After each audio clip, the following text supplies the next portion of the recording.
Good morning and welcome to Daily Red Devil for all of your latest Manchester United transfer news and talk. I hope everyone is doing okay on this Monday morning. It's absolutely freezing cold here in the UK. There's been horrible winds. I've had the cold. I've had all of it. So I apologise for the lack of videos over the last kind of 2 or 3 days. I've just been in bed pretty much. So yeah, I do apologise, but I don't really want to be sat on the camera, constantly blowing my nose, coughing, snot all over my face. You know, it's not a particularly pretty sight. So yeah, I am back. I hope everyone is doing well.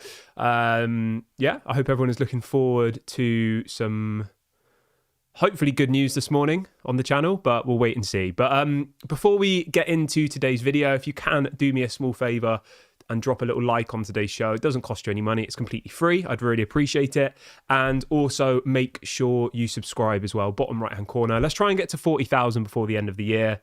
I'd really appreciate that as well. So go and subscribe now if you haven't already. Now, right. Obviously, quite a lot's happened since we spoke on Saturday, I think was the last time we spoke. I managed to do a little match reaction after the game against... my brain's not switched on yet. Who did we play on Saturday? 3-2, Nottingham Forest. Yeah, I did a little match reaction after that game. But obviously lots and lots of stuff has happened since then. So again, as I said, I apologise for not being here, but I am back now. So let's go through everything. Let's have a good old conversation. Let's make sure everyone's getting in the comment section. Give me some thoughts on where we are at the moment. And I guess the most important and biggest place to start will, of course, be the sporting director situation, because... obviously this isn't new news now, but I haven't spoke to you for a few days, so I'm just going to go through it. I'm going to give you my thoughts and all the rest of it. But obviously we all know that Dan Ashworth has been sacked as the Manchester United director of football. He started the position in July 2024, literally 5 months ago. We spent 6 months negotiating with Newcastle to get him out of his position at Newcastle. We apparently paid Newcastle around £3 million as a transfer fee to bring him from Newcastle to Manchester United. He was reportedly being paid quite well by Manchester United. I think he was on like a 3 or 4 year contract. I don't know what's gone wrong here, but there is some kind of murmurs coming out this morning about the truth in all of this situation. So I want to run through some of the stories that we've been given this morning, and I want to give you a bit more of a clearer idea as to why Dan Ashworth has been sacked as the Manchester United sporting director. But before we do that, I want you to let me know, are you happy with this decision? Should Dan Ashworth have been sacked? Let me know your thoughts. Obviously, my initial reaction was that of shock. I was like, what the hell are they doing? They're incompetent. You know, they spend 7 months negotiating from January to July. They pay Newcastle £3 million. They give him a big contract, and then they sack him after 5 months. I mean, that just screams incompetency to me. And then when you top that with the fact that they gave Erik ten Hag a new contract in the summer, they gave him a new assistant manager in Rene Hark. They gave him, what was the other guy called? Yeah, Rene Hark, Ruud van Nistelrooy. You know, they assembled this elite team of people, and then 2 months later they sack him. I mean, at the moment, INEOS to me is just screaming incompetent in every single department. And yeah, we'll talk about that again in a few minutes. But apparently the reason he was sacked was because Dan Ashworth apparently didn't agree on a lot of the transfers that were made. Apparently, Dan Ashworth wanted to sign Jared Branthwaite. Manchester United went for De Ligt. Apparently, INEOS wanted Ruben Amorim, as we know. And apparently, Dan Ashworth was looking at people more like Gareth Southgate, Graham Potter. He wanted an English manager as the Manchester United manager. That's what we're being told this morning. I mean, the thing is, right, you've got Jim Ratcliffe, who's this successful businessman, one of the richest British billionaires probably in our generation or my generation, right? You have him come out in an interview a couple of months ago saying that Dan Ashworth is I think he called him an 11 out of 10 director of football. And then a couple of months later, they sack him. And to me, again, this just like begs the question, in their meetings when they were interviewing him, were they not talking about like players that they would like? And were they not talking about like the vision and all the rest of it? Because it seemed like Dan Ashworth wanted to bring in like British players, you know, Branthwaite, he wanted to bring in a British manager, all the rest of it. Whereas it looks like INEOS are a little bit less focused on that. You know, they're looking at, well, they brought in Ruben Amorim, Portuguese manager. They brought in De Ligt, a Dutch player, instead of Jared Branthwaite, etc., etc.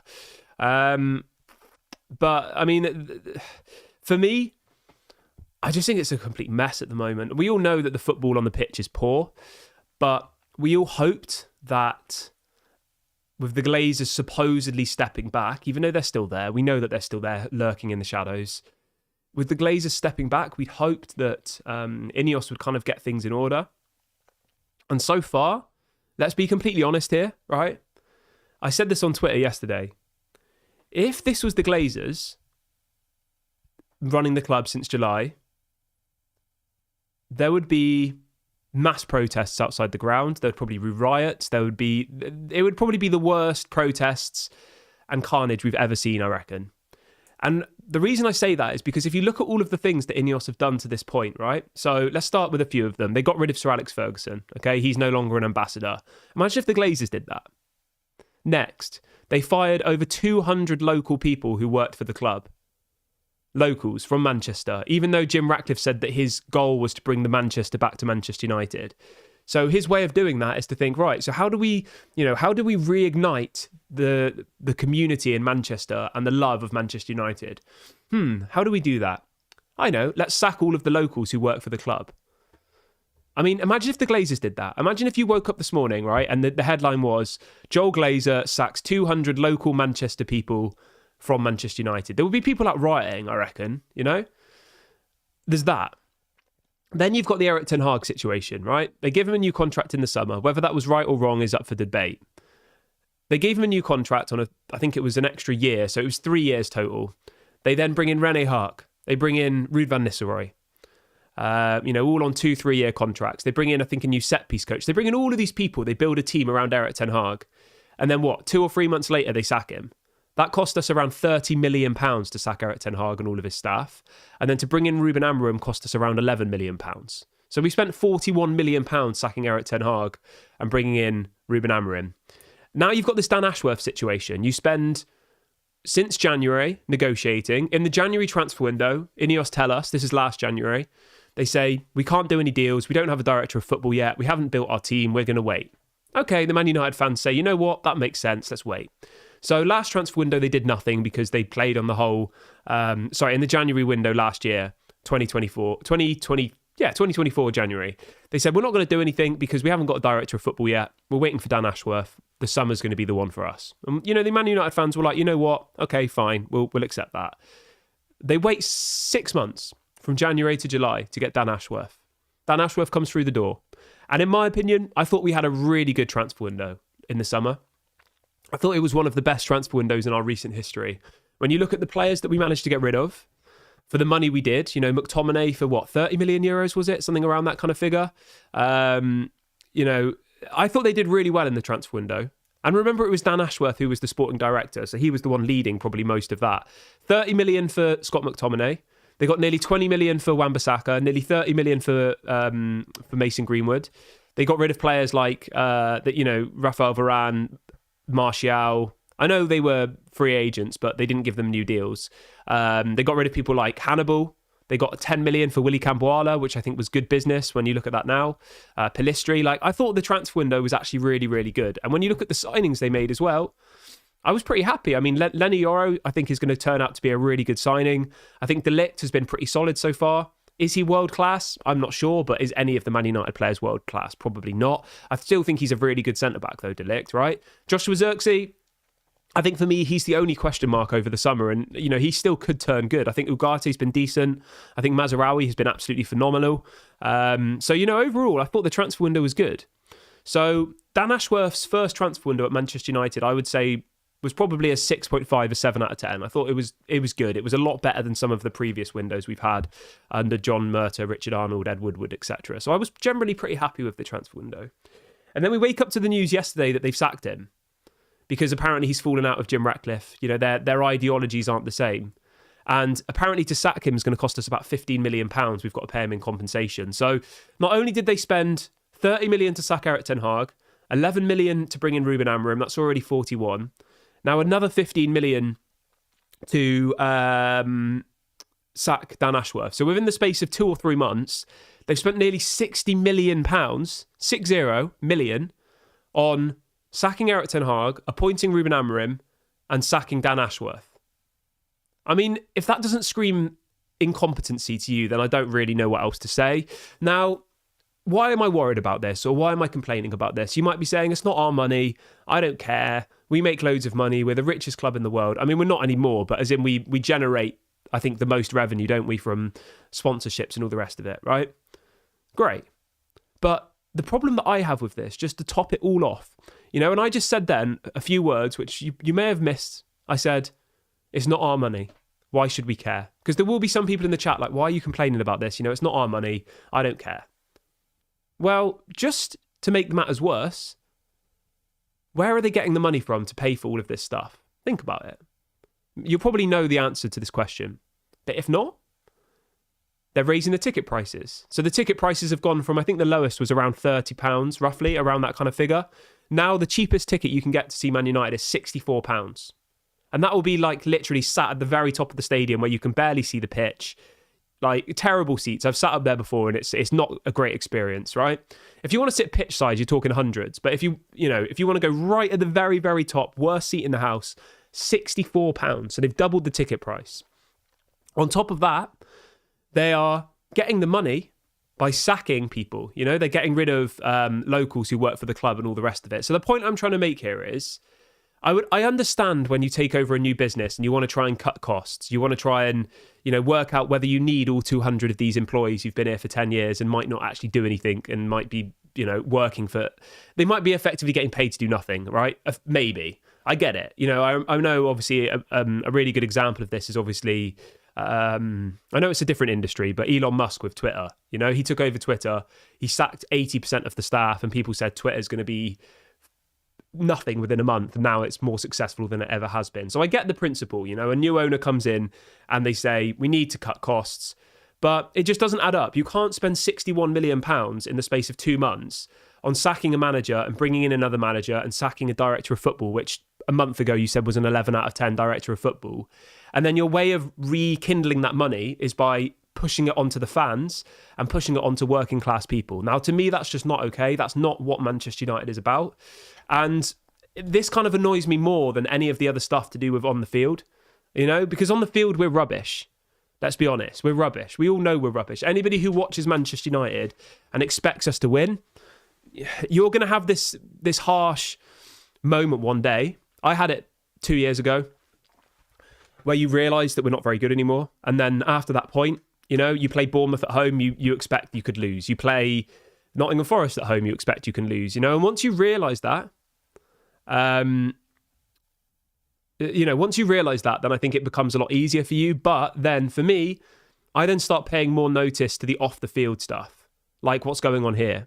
And that's what now rubs me up more the wrong way, because I just accept that we're not a very good team anymore, and I think it's that I'm not okay with how we've got to this point, how the Glazers have destroyed this club. I'm not okay with that, but I understand that any team in the Premier League can beat us now. Look at Man City as an example. Any team can beat them at the moment. So, the Premier League is so competitive that on its day, anybody can beat anybody. And that's why we watch it. And that's why it's the most watched league in the world. But I think in this situation here, like, the first 6 months of INEOS's reign, I think, has been worse than anything the Glazers have done. Obviously, the Glazers have completely swamped us with debt. But INEOS haven't done anything different. They've not removed any of the debt, have they? They've kept all the debt there. This stadium will be bought on debt. They're not going to use their own money.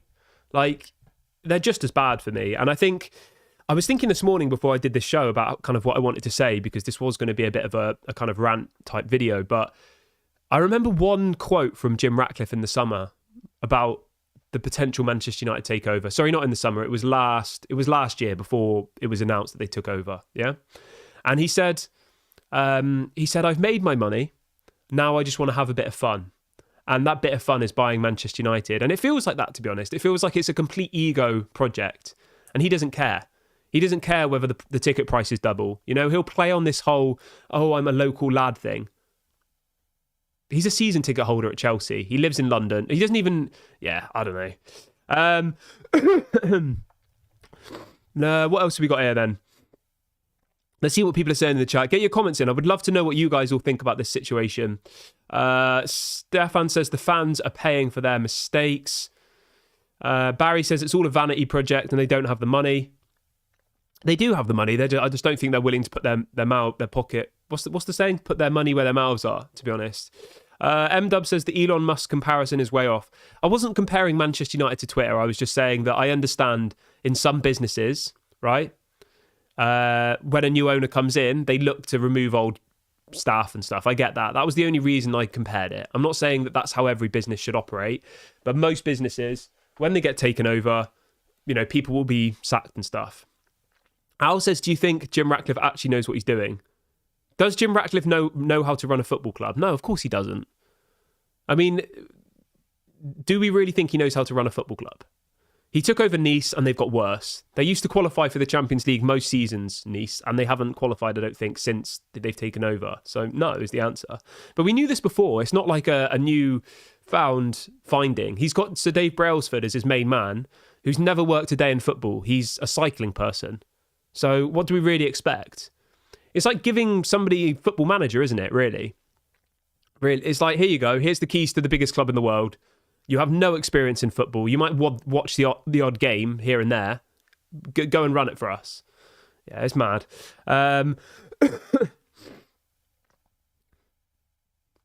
Brendan says, I think they just realised that Dan Ashworth was overrated. I don't think it was that, mate. I just think they fell out. I think that Jim Ratcliffe has such a big ego, and maybe Dan Ashworth said something, maybe he said, oh, we should have kept Ten Hag, or maybe he said, I don't know. It's all speculation at this point, isn't it? But the fact of the matter is they've clearly fallen out and he's been sacked. They said it was mutual, but all of the stories coming out this morning are saying that it was a falling out between Dan Ashworth and Jim Ratcliffe. Now, let's try and spin a bit of a positive on this, because I don't want to sit here and ruin all of your mornings. I haven't spoke to you guys, as I said, for a few days, so I wanted to kind of, I wanted to kind of give you my honest feelings this morning. Let's have a little look at what some of the other people in the media are saying as well. So Gary Neville was asked about it. Gary Neville said on Dan Ashworth's departure, he said, I'm really shocked and it's going to need a lot of explaining. The statement that the club has put out is really poor. I mean, that's another thing, right? Manchester United put out a club statement yesterday and it was 41 letters. It was about 10 words, just saying that Dan Ashworth has gone. And one of the promises that Jim Ratcliffe made to us before he took over, I mean, he hasn't taken over, he's just running the club for the Glazers, but after he took over Manchester United, was that he would communicate with the Manchester United fans, because he acknowledged that the Man United fans were unhappy with the lack of communication from the Glazers over the last decade with the fans, okay? And this situation that's happened with Dan Ashworth is a prime example of how they're not going to communicate with us. Because this situation could be so easily resolved, so easily. They could have put out a little bit more information. They could have told us a little bit more about what's going on. And that would really, really help. Whereas all they did was a club statement, right? And it was 1, 2, 3, 4, 5, 6, 7, 8, 9, 10, 11, 12, 13. It was 14 words. So their club statement read this: Dan Ashworth will be leaving his role as sporting director of Manchester United by mutual agreement. And that was it. That's on the club website. That's all they said. Nothing else. And I mean, even then, they've added a few words that probably weren't even necessary just to fill it out a bit, just to try and make it a little bit more substance. And I think, no wonder people are waking up yesterday and this morning feeling annoyed, confused, worried, because it does just feel like it's a complete mess, doesn't it? But let's try and spin a bit of a positive on this, shall we? Because I don't want to, completely ruin your days. But in relation to who's going to be the new director of football, because that's probably what a lot of people are thinking. Maybe this will turn out better. But the news this morning is that apparently Manchester United are trying to get the sporting director from Atletico Madrid. Now, that excites me, but at the same time, Dan Ashworth excited me. I remember when Dan Ashworth got appointed and everyone said, this is amazing, what a great bit of business. And then a couple of months later, they've sacked him. So I don't want to get myself too excited about anything anymore. I think you've just got to be very,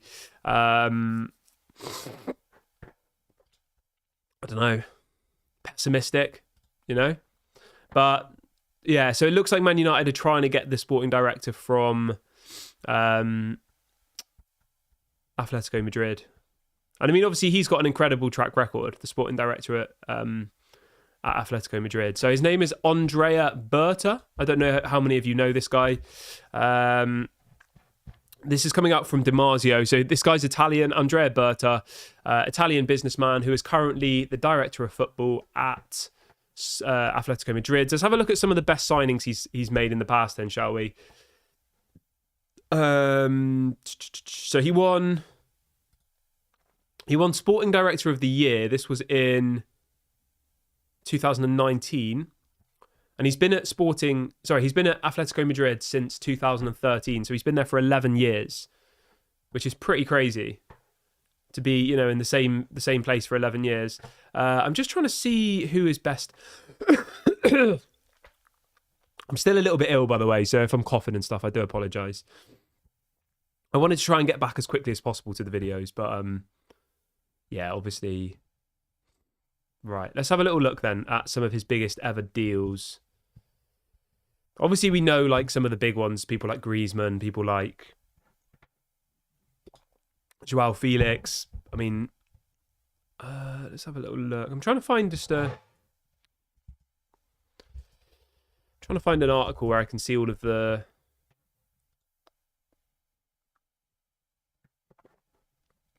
But yeah, I don't know how you all feel about that. Andrea Berta, I don't know how many how many of you know about this guy or know like that much about him. Okay, so let's have a little look at some of the transfers he's done. So in the summer, should we do this summer? So they got Alvarez for 75 million euros. I thought that was an incredible deal. Conor Gallagher for 40 million euros. That's pretty decent. They got Sorloth from Villarreal for 30 million euros. I mean, those three deals alone. I probably wouldn't have signed Conor Gallagher, but Alvarez and Sorloth in one window, that's pretty decent. The season before that, he got Griezmann for only 20 million euros. I mean, I'd be pretty happy with that. Obviously, in the past, he has identified players as well. He's bought players for really small amounts of money, and they've turned out to be really, really good. Not so much in recent times, but, this is kind of more historically. He's been quite well known for bringing in big name players. He brought in, obviously, Griezmann before. He brought in people like Mateus Cunha, who's playing for Wolves now. Like, he has got quite a good talent ID, but yeah, I don't know. Is it going to make that much difference? I'm not sure, to be honest, anymore. So yeah, let's see what people are saying in the chat. Footmod says, I think we should bring back Ralf Rangnick. Yeah, I think Ralf Rangnick would be a good shout, but do you really think Ralf Rangnick would want to come back to Manchester United? I don't think so. I mean, the English media made Ralf Rangnick out to be a clown, and they completely humiliated him. I just think the way that we disrespected Ralf Rangnick as a fan base was absolutely appalling, to be honest. I'm not saying everybody in this chat did it, but generally, as a fan base, I think Ralf Rangnick was treated really badly. And obviously by the club, he was treated badly as well. He spoke nothing but the truth. He told the world that Man United need an open heart surgery. And what did the Glazers do? They got rid of him, So, yeah, I would like to see Ralf Rangnick come back, but I think the likelihood of that happening is probably quite small, to be honest. I just can't see... I just can't see Jim Ratcliffe, being told by Ralf Rangnick that the club needs to sell most of their players.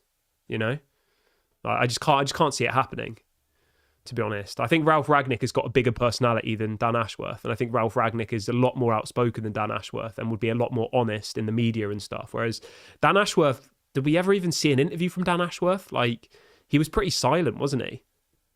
I think we saw a couple of quotes from him after we signed a few players, but Ralf Rangnick, obviously he was the caretaker manager, to be fair, but Ralf Rangnick is a lot more outspoken. He'll say what he thinks. He speaks from the heart, whereas Dan Ashworth, I don't even know what Dan Ashworth sounds like. I have no idea.